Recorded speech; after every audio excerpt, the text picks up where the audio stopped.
ያው ብለ ገረነ ሱጤው እንት አርከናችሁ ተሸፍኜ ይርኩ ቀን አስበዋል ባልሸፈን ኖሮ የሆነ ነገር ታረገኝ ነበር።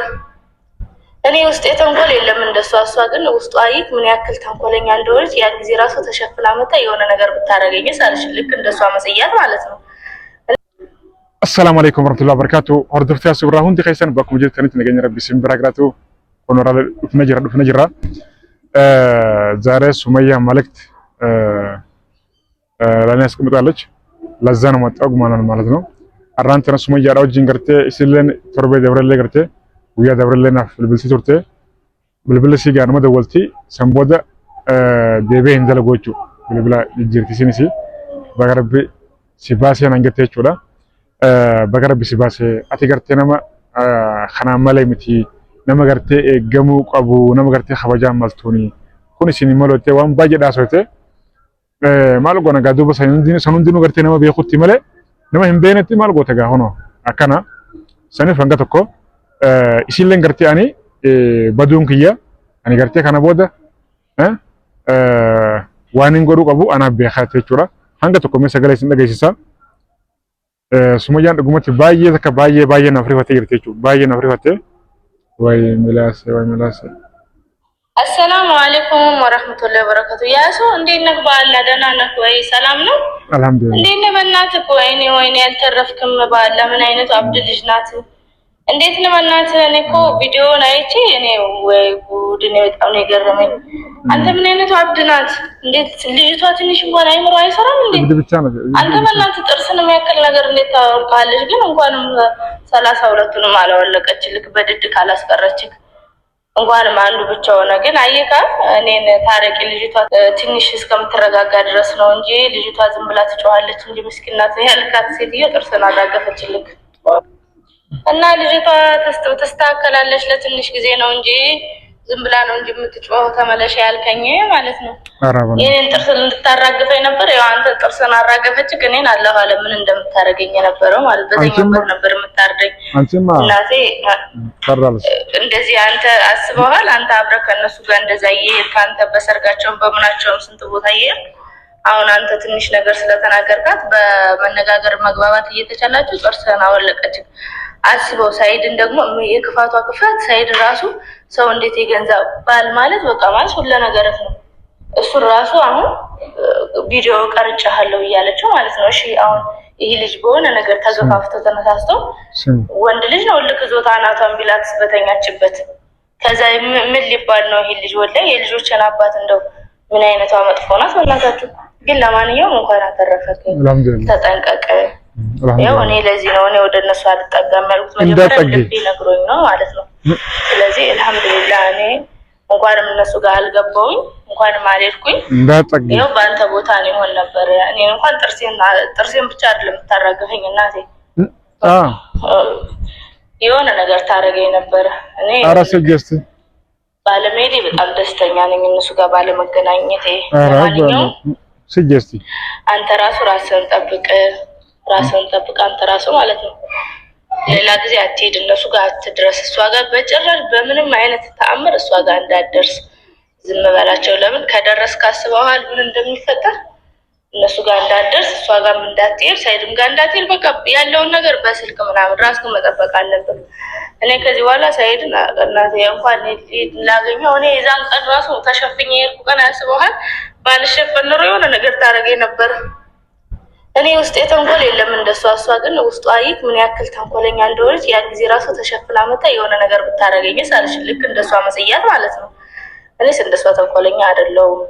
ተሸፍኘም ቢሄድም ተሸፍኘም ባልሄድም ምንም አላረጋትም ስለዚህ እኔ ተሸፍኘ እንደልኩት አሁን እኮ ሰው ራሱ ተሸፍኖ እኔ ቤት ከመጣ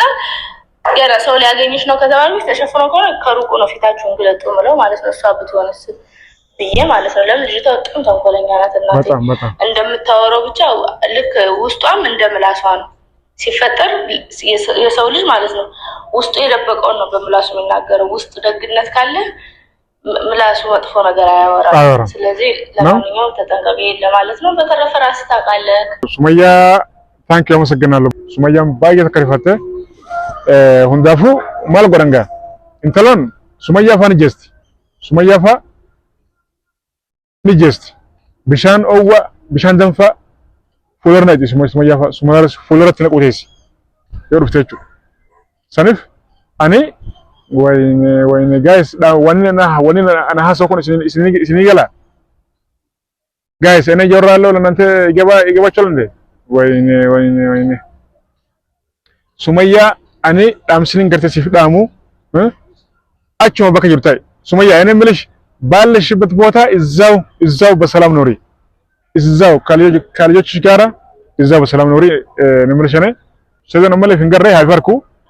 ማለፍ ዋን ባየ ታነ ጅራው ዋን ባየ ተየ ጅራ ስላሶ ገርቴ ካን ኢፈርኬ ጅሩቴ ሃንገ ተቆርቴ ከሳቤ ዳባታችሁ አመለ ፈርካን ጅሩ ሃይፈርኩ ሃንገ ኢኒ ፈርኩቲ ገርቴ ኑቲ እሩማ ፈጋነ ዳባናችሁ ጎሩ rakkinni guddaan ammaan tana hoggaa gartee fi wal eegalan isin fiidee kophaa dhuftanatti kophaa fiidee nuti hayyuun fiidee dhuftee yaasuu kaan ta'e bara dhiifama bakka asi balleesse jettee dhuftee gangalatti najala dhuftee nara lafa dhooti haya maalin jaan dhiifama ni caalan jiru akkanaan ta'etti ammaa honoo halkanii guyyaa akka dawwalti isinis hayyuuna dawwalti nama natti ergiti inni kophaa nama natti erga sadoon yaasuu nuti gartee si malee nama gartee toltuu fi hamtuu gartee danuu baasu hin qabnu yaasu sheexaani gartee gudduu seena jira namni gartee nu gartee adda baasuudhaaf gartee irraa fagaadhu siin jaa namni dur jirtii gartee walolu waan jiru kun gartee waan nama adda fageessu miti tasgabbaa'e araarree gartee araara waan caalu jiru dhugaadha garuu ani haya ammaan tana booda amma araarameeti yoonti deebe guyyaa biraa gartee intalon taddaati yoo ablee guddun na keessa yoo ablee garana suute yoo rakkina guddaadha kanaaf ani rabbiin gartee haqa haa baasu rabbiin gartee hunduma keenya gartee rabbiin adda nu eegu malee waan biraa hin jiru ani maaliif nama tokko gartee gosa dhufee gartee yaasuu jee gartee si waywaatee kanaan fedha jee gosti rakkina sitti matee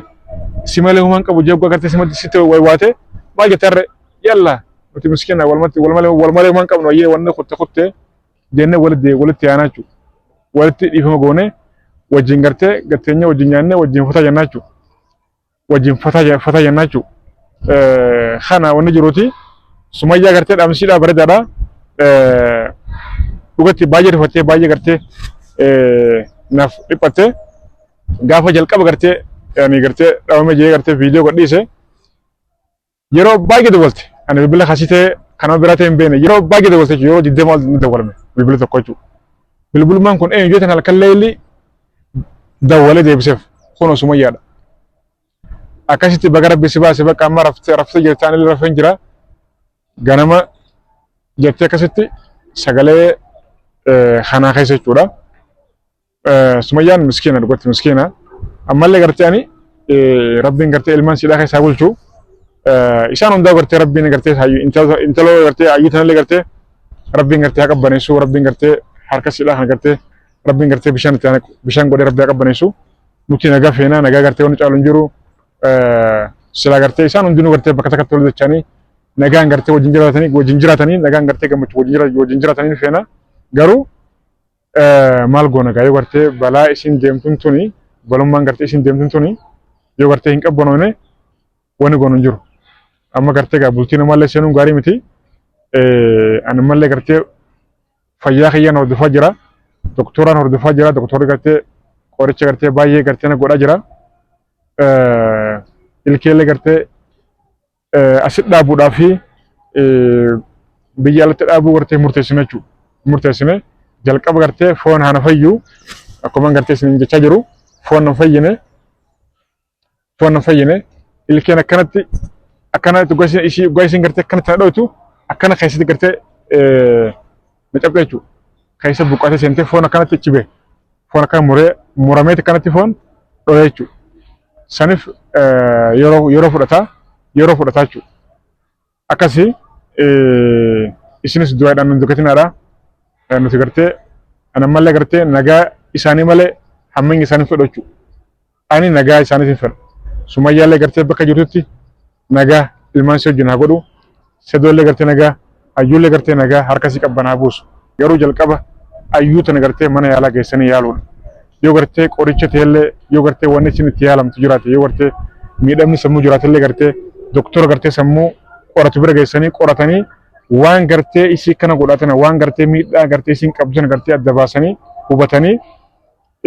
yaalumsa godhuudhaatu dursaa jechuudha. Osoo gartee araaraa fi nama gartee wal fidanii gartee wajjin jiraachuudhaan dura nama gartee fayyaa hin qabne yookaan immoo dhiibbaa qabu yookaan immoo rakkina qabu tokko yaalanii qoricha godhanii fi san booda yaalumsa godhanii fi qoricha godhanii fi san booda araara buusanii walitti deebisuudhaan dursaa jechuudha. Ani kanan jaa inshallah hundaafuu nagaa naa turaadhaaf viidiyoo laaf shorgara rabbiin gartee nagaa hunda keenyaafuu rabbiin nagaa buusu ani nagaan jaaladhaa jechuudha nagaan fedhaa jechuudha. Kana du'aa na godha guys akkas inshallah khayri waan yeroon fiddu qabadha isin biraan hingaa nagaa naaf tura viidiyoo laaf shorgara namoonni gartee yaasu biraa subscribe godhaa maayitaadha nagaa naaf tura. Assalamu alaikum.